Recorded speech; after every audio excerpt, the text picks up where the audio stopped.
Biografía de Julio Cortázar. Julio Florencio Cortázar, Bruselas, 26 de agosto de 1914. París, 12 de febrero de 1984. Fue un escritor, traductor, poeta intelectual argentino, nacido en Bélgica y nacionalizado francés. Uno de los más importantes escritores latinoamericanos. En su honor, la Casa de las Américas, con sede en La Habana, otorga un premio literario que lleva su nombre. Nació en Bruselas, hijo de Julio Cortázar y María Herminia de Escote. Con la ciudad ocupada por las tropas alemanas, la familia se muda a Ginebra y posteriormente a Zúrich, donde aguarda el fin de la Primera Guerra Mundial. En 1918, la familia se instala en el suburbio bonaerense de Banfield. El padre abandona a la familia y Julio Cortázar se cría con su madre, su hermana, su tía y su abuela. En 1923, el niño Cortázar, a los 9 años, escribe su primera novela, además de poemas. Dice Julio Cortázar: no tengo ni la menor idea de lo que era, aunque supongo que algo muy lacrimoso, muy romántico, una historia en la que todo el mundo moría al final. La novela era tan buena que su madre pensó la había plagiado, algo que supuso un varapalo para el niño Julio Cortázar. En 1932 obtiene el título de maestro normal y en 1935 el de maestro normal en letras. Ingresa en la Facultad de Filosofía y Letras. Trayectoria. Maestro.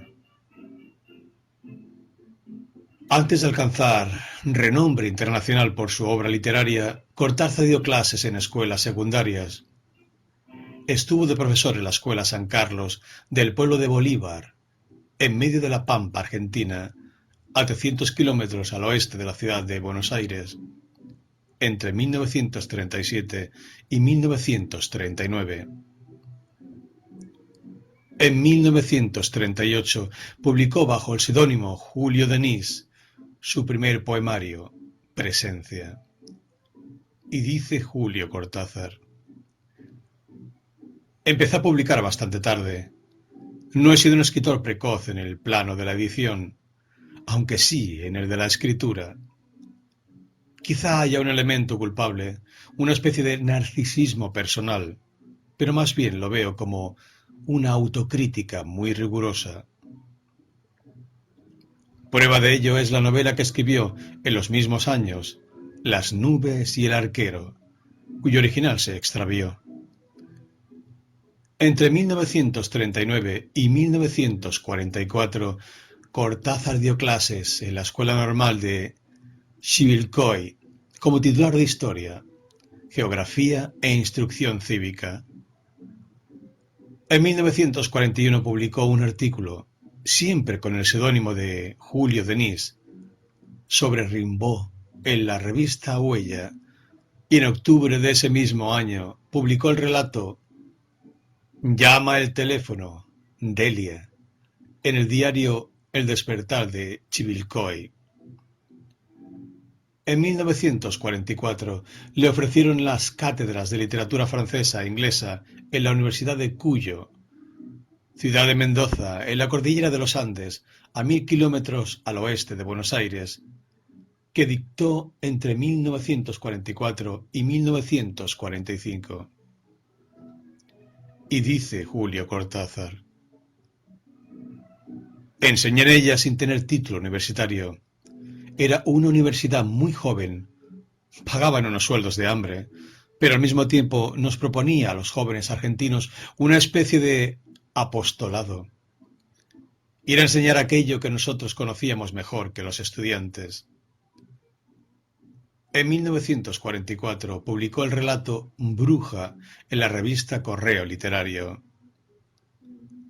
Y dice Julio Cortázar: año y medio estuve en Cuyo hasta que llegó el primer gobierno de Perón y me marché. Renunció a su cargo docente en 1945, cuando Juan Domingo Perón gana las elecciones presidenciales argentinas. Ese mismo año regresa a Buenos Aires con los cuentos que conforman el volumen La otra orilla, de tendencia derechista y antipopular. En 1946 comienza a trabajar en la Cámara Argentina del Libro. Continúa colaborando en prensa con artículos, traducciones y algún relato. En 1948 obtiene el título de traductor público de inglés y francés. Un año más tarde, Julio Cortázar publica por primera vez con su nombre el poema dramático Los Reyes, obra que había aparecido en la revista Los Anales de Buenos Aires en el número de octubre-diciembre de 1947. A principios de 1948 escribe su primera novela, Divertimento, que será publicada póstumamente. Obtiene una beca del gobierno francés y en noviembre de 1948 viaja a París, donde comienza a trabajar con distribuidor de libros y como locutor radial, trabajo que perderá debido a su acento. A mediados de 1949 regresa a Buenos Aires. En 1950 escribe El examen, que será rechazada por la editorial Losada y que será también publicada tras su muerte. En 1951 publica Bestiario, su primer libro de cuentos, y en 1953 se casa con Aurora Bernárdez, con quien hace un amplio viaje por Italia. Durante su breve estancia en Roma, traduce las obras en prosa de Edgar Allan Poe. En 1954 empieza a trabajar como traductor para la UNESCO y se instala definitivamente en París. En 1956 publica Final del juego y la traducción de los cuentos completos de Edgar Allan Poe. En 1959 se edita Las armas secretas, que incluye el relato El perseguidor. El año siguiente viaja a Argentina y publica una novela escrita durante ese viaje en barco, Los premios. Traductor. Durante años, el modo de sustento de Julio Cortázar provino de sus traducciones, primero en la prensa argentina y posteriormente en la UNESCO. Cortázar se entregó a la labor con la misma intensidad que a la literatura. Tradujo a Gide, Chesterton, Daniel Defoe y Henry Bremond. Pero el golpe de gracia vendría con las traducciones, míticas ya, de la obra en prosa de Edgar Allan Poe y Memorias de Adriano de Marguerite Yourcenar. Y dice Julio Cortázar: pienso también que lo que me ayudó fue el aprendizaje muy temprano de lenguas extranjeras y el hecho de que la traducción desde un comienzo me fascinó. Si yo no fuera un escritor, sería un traductor. Viaja a Cuba, donde se fraguará su compromiso político con la Revolución cubana. También en 1961 aparece la primera traducción de una obra de Cortázar. La editorial francesa Fayard publica Los premios. El año siguiente ve la luz Historias de cronopios y famas, en la editorial Minotauro de Buenos Aires, y en 1963 lo hará Rayuela. Ese mismo año participa como jurado en el Premio Casa de las Américas en La Habana. Las traducciones de sus obras y sus colaboraciones en prensa se suceden. En 1966 publica Todos los fuegos el fuego y asume con la publicación de su artículo Para llegar a Lezama Lima su compromiso con la izquierda latinoamericana y su lucha de liberación. Al año siguiente aparece La vuelta al día en 80 mundos, Y en 1968-62, Modelo para armar y Buenos Aires, 1969. Será el año del volumen de Miscelánea, Último Round, en 1970. Viaja a Chile para asistir a la investidura como presidente de la República de Salvador Allende, y la editorial sudamericana reúne en el libro Relatos una selección de cuentos de Todos los fuegos, el fuego, Las armas secretas, Final del juego y Bestiario. Matrimonios. En 1953 se casó con Aurora Bernárdez, una traductora argentina. Vivían en París con condiciones económicas bajas y le surgió el ofrecimiento de traducir la obra completa en prosa de Edgar Allan Poe para la Universidad de Puerto Rico. Dicho trabajo sería considerado luego por los críticos como la mejor traducción de la obra del escritor estadounidense. Juntos se fueron a vivir a Italia durante el año que duró el trabajo. Luego viajaron a Buenos Aires en barco y Cortázar se pasó el trayecto escribiendo en su máquina portátil una nueva novela. En 1967 rompió su vínculo con Bernárdez y se unió a la lituana Ugnė Karvelis, con quien nunca contrajo oficialmente matrimonio, pero quien le inculcó un gran interés por la política. Con su tercera pareja y segunda esposa, la escritora canadiense Carol Dunlop, realizó numerosos viajes. Uno de los primeros fue a Polonia, donde participó en un congreso de solidaridad con Chile.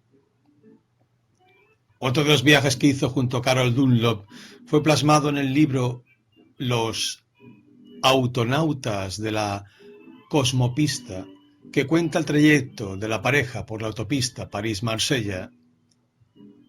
Tras la muerte de Carol Dunlop, Aurora Bernárdez lo acompañará durante su enfermedad y se convertirá en la única heredera de su obra publicada y de sus textos. Enfermedad y muerte. En agosto de 1981 sufrió una hemorragia gástrica y salvó su vida de milagro. Nunca dejó de escribir. Fue su pasión aun en los momentos más difíciles. En 1983, vuelta a la democracia en Argentina, Cortázar hace un último viaje a su patria, donde es recibido cálidamente por sus admiradores, que lo paran en la calle y le piden autógrafos, en contraste con la indiferencia de las autoridades nacionales. Después de visitar a varios amigos, regresa a París. Poco después, François Mitterrand le otorga la nacionalidad francesa. Carol Dunlop había fallecido el 2 de noviembre de 1982, sumiendo a Cortázar en una profunda depresión. Julio murió el 12 de febrero de 1984 a causa de una leucemia. Pero la escritora uruguaya Cristina Peri Rossi, amiga de Cortázar por muchos años, afirma en su libro sobre el escritor que éste habría muerto de sida, después de haber sido contagiado en 1980 durante una transfusión de sangre en el sur de Francia. 2 días después fue enterrado en el cementerio de Montparnasse, en la misma tumba donde yacía Carol. Rayuela y los jóvenes. La explosión de Rayuela impresionó no solo a la crítica y al público lector, sino además supuso toda una revelación para millares de jóvenes que se asomaban por primera vez a la literatura. Así lo dice el mismo Cortázar.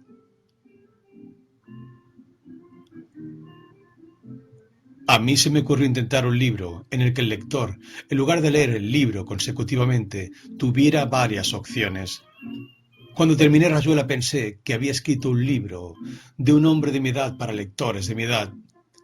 Y la gran maravilla, cuando se publicó en Argentina y en toda América Latina, es que encontró sus lectores en los jóvenes, en quienes yo jamás había pensado directamente al escribir este libro.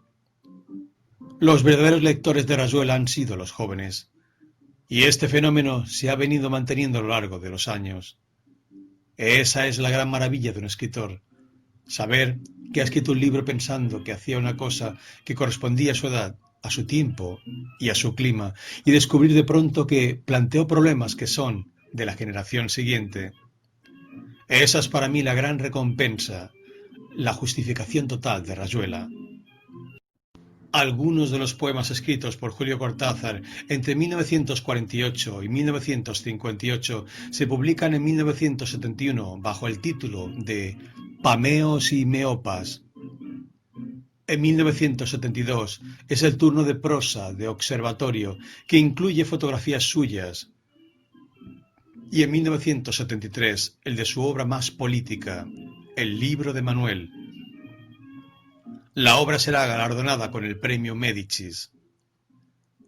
En 1974 viaja a Roma como miembro del Tribunal Russell, una institución dedicada al estudio de la situación política y de los derechos humanos en Latinoamérica, y aparece octaedro. Al año siguiente, participa en la Comisión Internacional de Investigación de los Crímenes del Régimen Pinochetista, que tiene lugar en México, y pronuncia una serie de conferencias sobre la literatura latinoamericana en la Universidad de Oklahoma, recogidas junto a otros dos textos en The Final Island, The Fiction of the Julio Cortázar. En 1975 publica Fantomas contra los vampiros multinacionales y Silvalandia. En 1976 aparece, estrictamente no profesional, Humanario, e inicia sus viajes a Nicaragua con una estancia en Solentiname que recogerá un año más tarde en el texto Apocalipsis en Solentiname, aparecido en el libro de relatos Alguien aparece por ahí. En 1978 se separa de Ugne Carbelis y da a la imprenta un libro sobre pintura, Territorios. En 1979 publica Un tal Lucas. En 1980 se casa con Carol Dunlop y desde una nueva visita a Nicaragua se compromete con la revolución sandinista, además de conocer en Panamá a Omar Torrijos. Ese mismo año dicta unas conferencias en la Universidad Californiana de Berkeley y publica el libro de cuentos Queremos tanto a Glenda. François Mitterrand le otorga la nacionalidad francesa el 24 de agosto de 1981. Ese año le es diagnosticada una leucemia. En 1982 publica el volumen de relatos Deshoras y muere su esposa Carol Dunlop, con quien coescribió Los Autonautas de la Cosmopista, que aparecerá al año siguiente, al igual que Nicaragua tan violentamente dulce. Ese año viaja durante unos días a Argentina y a La Habana. En 1984 recibe la Orden de la Independencia Cultural Rubén Darío, nicaragüense.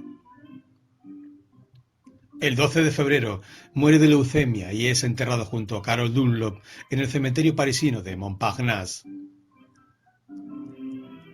Julio Cortázar y la política. En los primeros 50 años de vida, Cortázar no tuvo ningún compromiso con la política, ni con las clases populares a las que despreciaba, como se desprende claramente de sus cuentos racistas de esa época, como Las puertas del cielo. Sin embargo, en 1961 comenzó sus viajes a Cuba, que le hicieron cambiar profundamente su visión política.